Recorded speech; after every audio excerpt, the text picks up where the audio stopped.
Hello students, आपका स्वागत है आपके अपने चैनल जॉब अपडेट में। दोस्तों, यदि आप तैयारी कर रहे हैं कॉम्पिटिटिव एग्ज़ाम जैसे रीट, यूपीएससी, आरपीएससी, पटवारी, पुलिस कांस्टेबल एग्ज़ाम, आरएएस, तो आज के इस वीडियो में ऑब्जेक्टिव क्वेश्चंस की वेब सीरीज़ स्टार्ट कर रहे हैं जो कि आपको कॉम्पिटिटिव एग्ज़ाम में 100% सफलता दिलाने में सहायक होगी।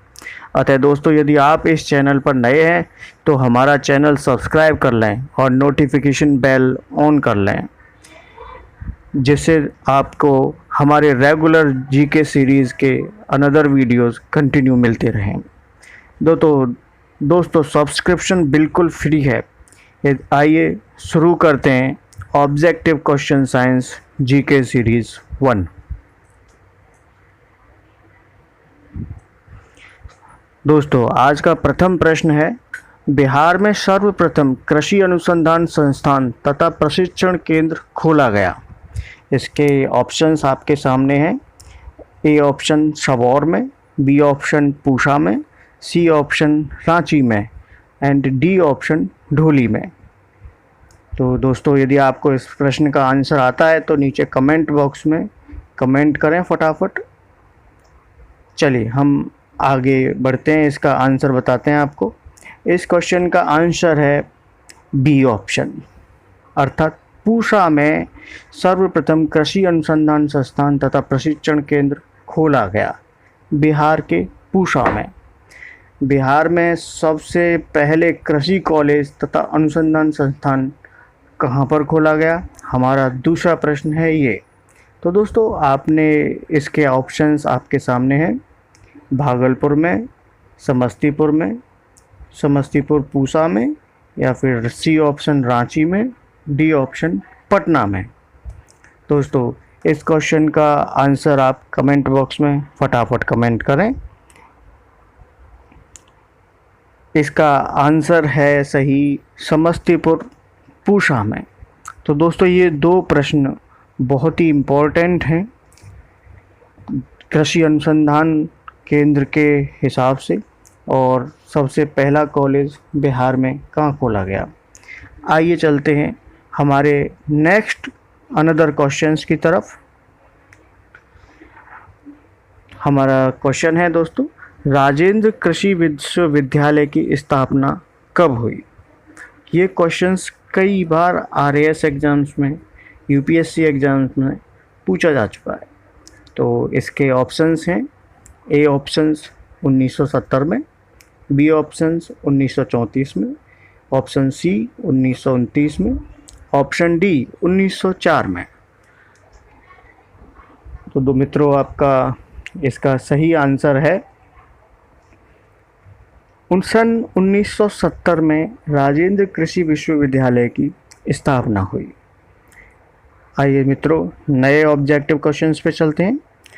आरंभिक कृषि युग कहा जाता है? आपके ऑप्शंस हैं, ए पूर्व पाषाण काल को, ऑप्शन बी नवीन पाषाण काल को, ऑप्शन सी दोनों को, और ऑप्शन डी इनमें से कोई नहीं। आप फटाफट से अपने दिमाग को चलाएं दोस्तों, और इसका आंसर है बी ऑप्शन, नवीन पाषाण काल को आरंभिक कृषि युग कहा जाता है। चलते हैं अन्य प्रश्न की तरफ। एस्पिरिन की गोली बनती है। इसके चार ऑप्शंस हैं, ए वैसिका से, बी लहसुन से, सी सर्पगंधा से, और डी तंबाकू से। तो दोस्तों, एस्पिरिन की गोली बनती है, इसका सही आंसर है सी, सर्पगंधा के पेड़ से एस्पिरिन की गोली बनाई जाती है। हमारा नेक्स्ट क्वेश्चन है, एग्रोनॉमी के अध्ययन किया जाता है। ए भू प्रबंध एवं फसलों के उत्पादन का, बी वनों के विकास का, सी सजावटी पुष्पों का, और डी आंसर है वृक्षों की आयु का। तो दोस्तों, इसका सही आंसर है ए भू प्रबंध एवं फसलों के उत्पादन का। आइए चलते हैं नेक्स्ट प्रश्न की तरफ। भारतीय गन्ना प्रजनन संस्थान स्थित है। दोस्तों ये प्रश्न कई बार पूछा गया है। आइए इसके ऑप्शंस पे चलते हैं। ए पटना में, बी कोयम्बटूर में, सी केरल में, डी बेंगलोर में। मित्रों इसका सही आंसर है बी, कोयम्बटूर में भारतीय गन्ना प्रजनन संस्थान स्थित है। हमारा 8वां प्रश्न आज की वेब सीरीज का, भारत में वन अनुसंधान संस्थान कहाँ पर स्थित है? इसके ऑप्शन हैं देहरादून में, बी ऑप्शन दिल्ली में, सी ऑप्शन अंबाला में, डी ऑप्शन चंडीगढ़ में।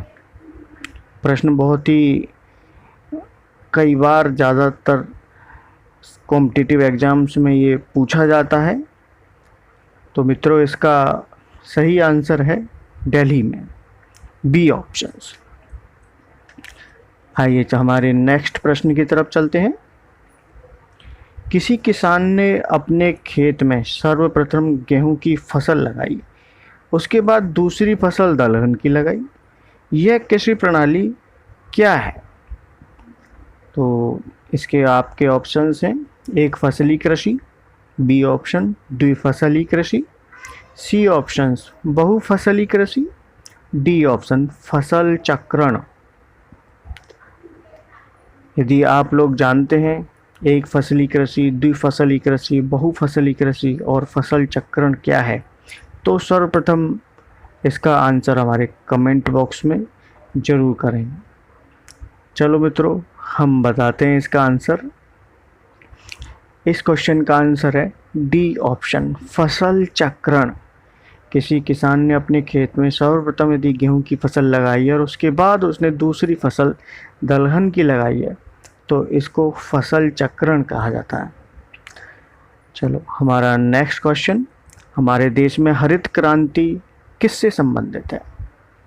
आपके ऑप्शन हैं धान फसल के उत्पादन से, बी ऑप्शन गेहूं फसल के उत्पादन से, सी ऑप्शन दलहन फसल के उत्पादन से, डी ऑप्शन मक्का एवं बाजरा की फसलों के उत्पादन से।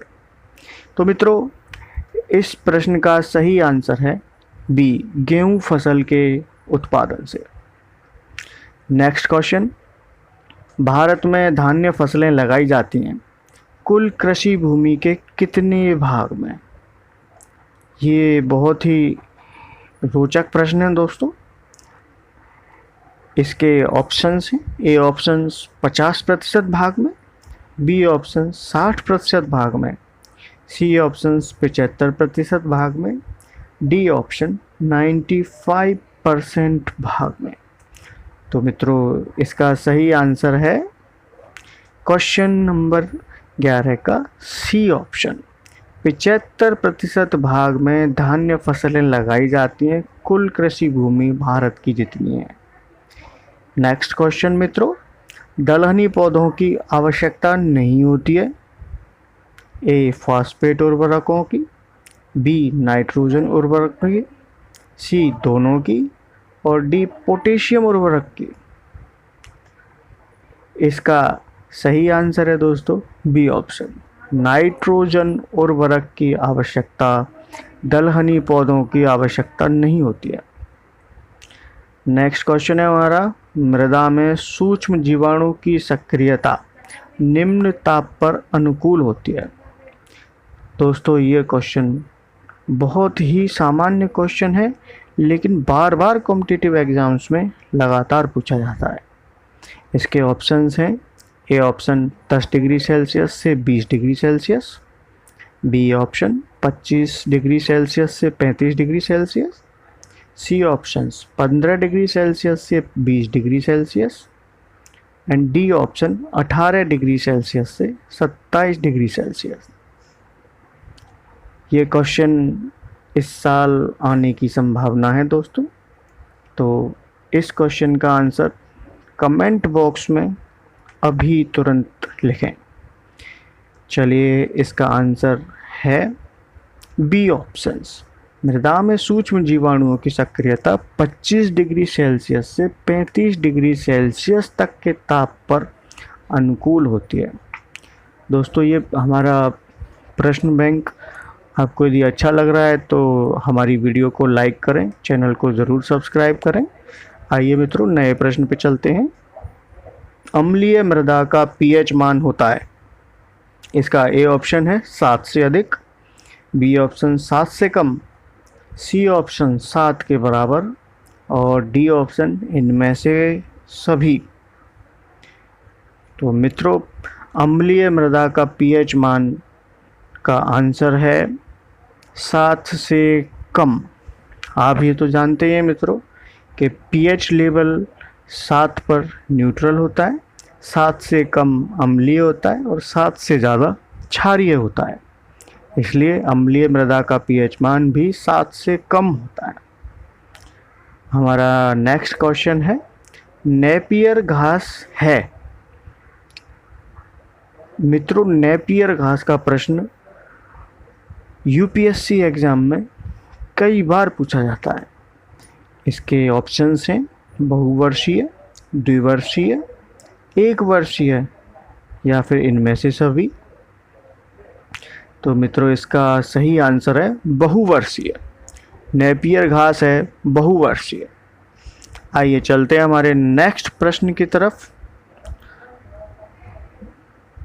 गर्मा मौसम की फसलों को लगाया जाता है। आपके ऑप्शंस हैं ए जनवरी फरवरी में, बी फरवरी मार्च में, सी मार्च अप्रैल में, डी अप्रैल मई में। इसका सही आंसर है मित्रों सी, गर्मा मौसम की फसलों को मार्च अप्रैल में लगाया जाता है। नेक्स्ट क्वेश्चन है, खरीफ ऋतु की फसलों को बोई जाती है। तो ये तो सामान्य क्वेश्चन है, लेकिन बहुत ही ज़्यादा इम्पोर्टेंट क्वेश्चन है। ये बार बार रिपीट होता है, एक एग्ज़ाम से दूसरे एग्ज़ाम, दूसरे एग्ज़ाम से तीसरे एग्ज़ाम। इसके खरीफ की फसल के ऑप्शंस हैं ए मई जून में, बी जून जुलाई में, सी जुलाई अगस्त में और डी ऑप्शन है हमारा अगस्त सितंबर में।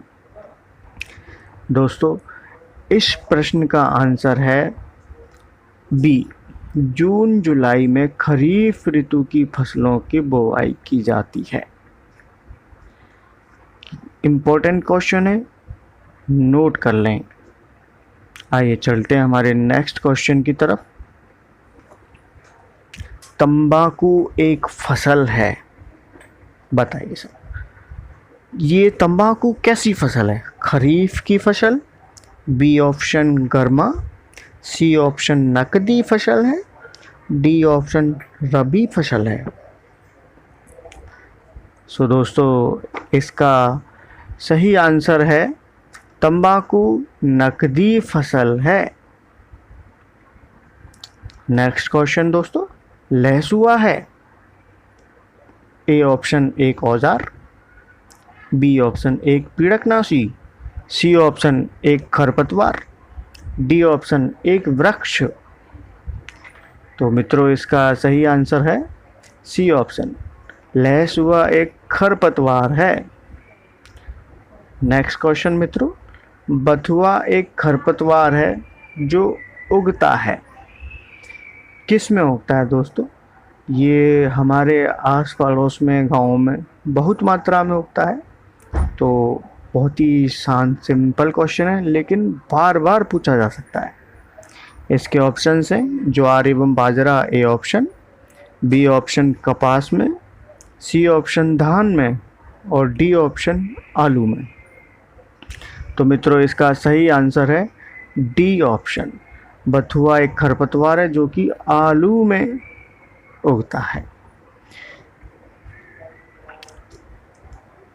सो दोस्तों, आपको जीके सीरीज़ के क्वेश्चंस कैसे लगे? आप तो हमें अपना इन क्वेश्चंस के ऊपर अपना पूरा का पूरा फीडबैक हमें प्रोवाइड करें। दोस्तों, हमारी जीके सीरीज़ के क्वेश्चंस जो आपने अभी किए हैं वो बिल्कुल यूनिक हैं और प्रीवियस ईयर कॉम्पिटिटिव एग्ज़ाम्स में आए हैं। यदि आपको हमारी वीडियो पसंद आई है तो लाइक करें और वीडियो दोस्तों के साथ शेयर करें। आइए जल्दी ही मिलेंगे हम ऑब्जेक्टिव क्वेश्चंस जीके सीरीज़ 2 में। दोस्तों, यदि आपको कॉम्पिटिटिव एग्ज़ाम में पास होने से रिलेटेड टिप्स अपडेट्स चाहिए तो डिस्क्रिप्शन बॉक्स में दी गई लिंक पर क्लिक करें। उसमें कॉन्टैक्ट फॉर्म में अपना ईमेल आईडी से संपर्क करें। आपका वीडियो देखने के लिए धन्यवाद।